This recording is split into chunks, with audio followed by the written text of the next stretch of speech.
brujo, corruptor, monstruo lujurioso con el alma de Satán. Esa es la leyenda que escribieron con mi sangre en el agua helada del Nevá. Pero la historia, amigos míos, no empieza en el agua, empieza en el fuego. En Siberia, donde el invierno muerde los huesos durante 9 meses, aprendí que hay 2 tipos de calor, el del hogar y el del espíritu. Mi padre era carretero. Yo era un muchacho que miraba las estrellas sobre la estepa infinita y sentía un vacío.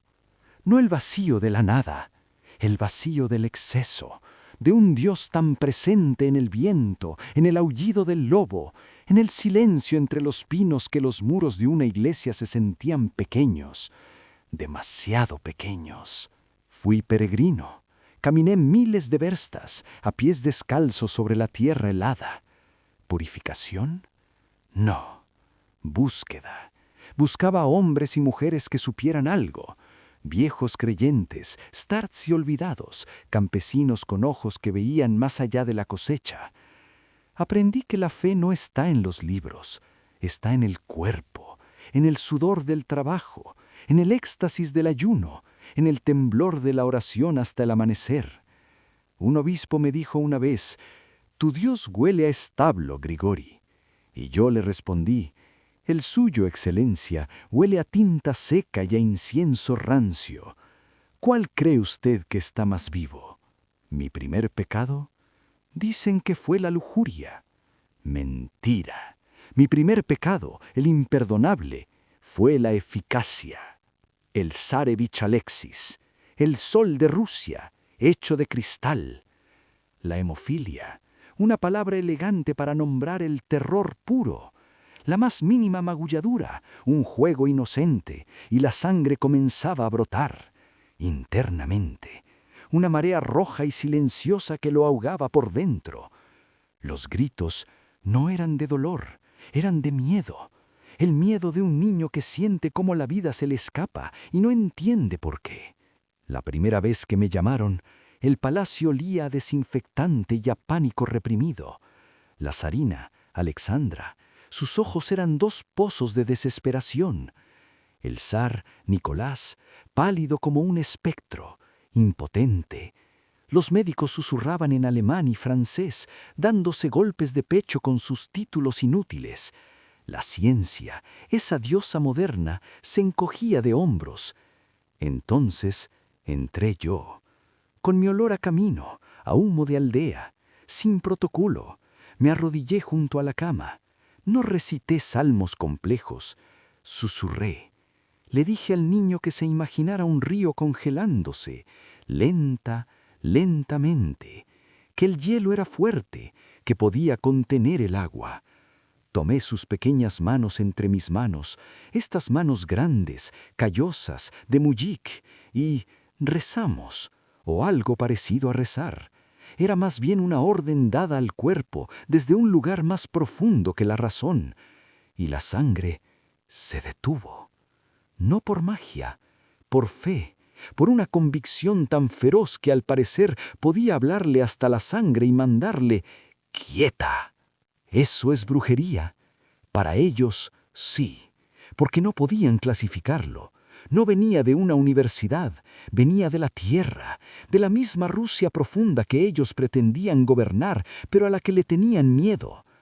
Yo no era un sanador, era un pararrayos. Atraía la tormenta de su angustia y de alguna manera la descargaba. Mi influencia no nació de un plan, nació de un milagro práctico y repetible.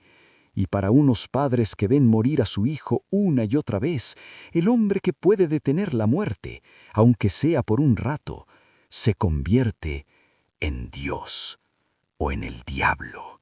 A menudo son la misma cara de la moneda.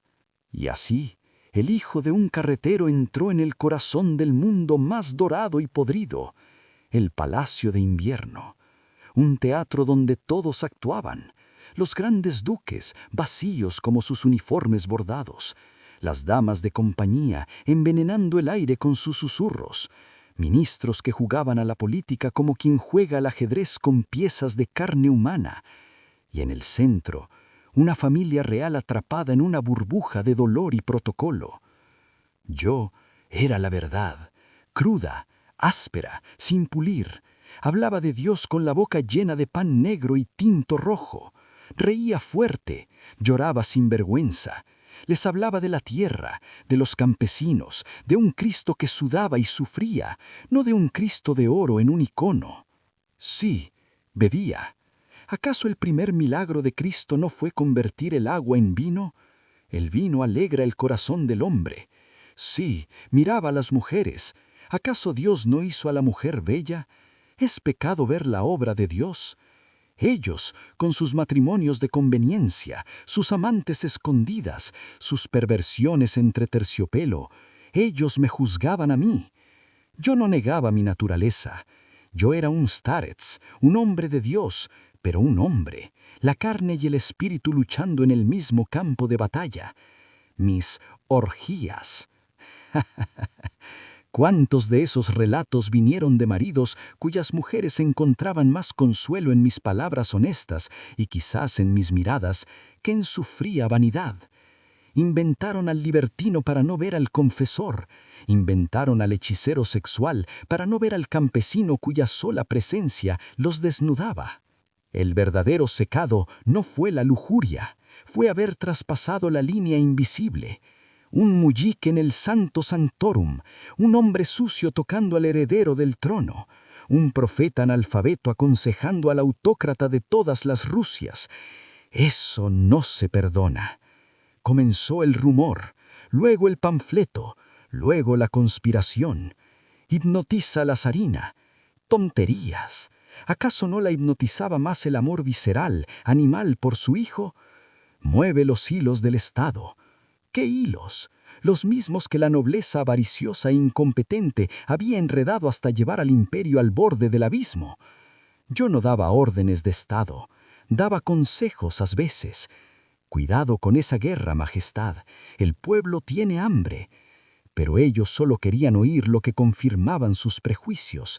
Vieron en mí la causa de todos los males, porque era imposible aceptar que el mal estaba en el sistema mismo. Yo era el espejo sucio que reflejaba su decadencia, y decidieron romper el espejo.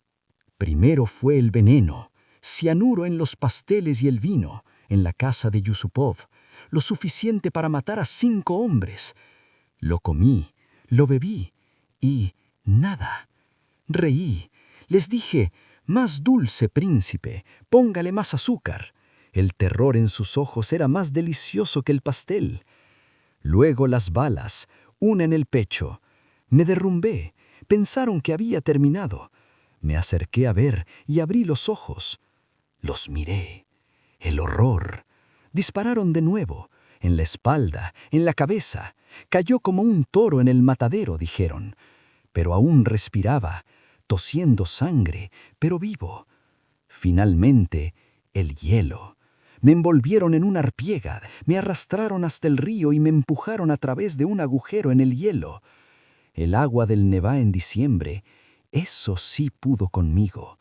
No el veneno, no el plomo, el frío infinito de mi Siberia, que vino a reclamarme. Necesitaron crear un monstruo sobrenatural para justificar tener que matarlo 3 veces. Era más fácil creer que un campesino borracho poseía poderes demoníacos que admitir la verdad, que el trono de los Romanov estaba vacío. Vacío de autoridad moral, vacío de conexión con la tierra que gobernaban, vacío de todo, excepto de miedo y dolor. Yo solo era el síntoma, la fiebre que anuncia la enfermedad. Les calmé la hemorragia de su hijo, pero no pude, ni quise, calmar la hemorragia de Rusia. Mataron al campesino que tocaba la herida. Pensaron que así sanaría el cuerpo. Pero la herida de Rusia, esa herida gangrenada de injusticia, hambre y guerra, siguió abierta. Y el torrente que salió de ella no solo ahogó a mis asesinos, esos príncipes vanidosos, ahogó al zar, a la zarina, a sus hermosas hijas, ahogó a todo un mundo. Barrió el oro, la porcelana, los uniformes, los títulos.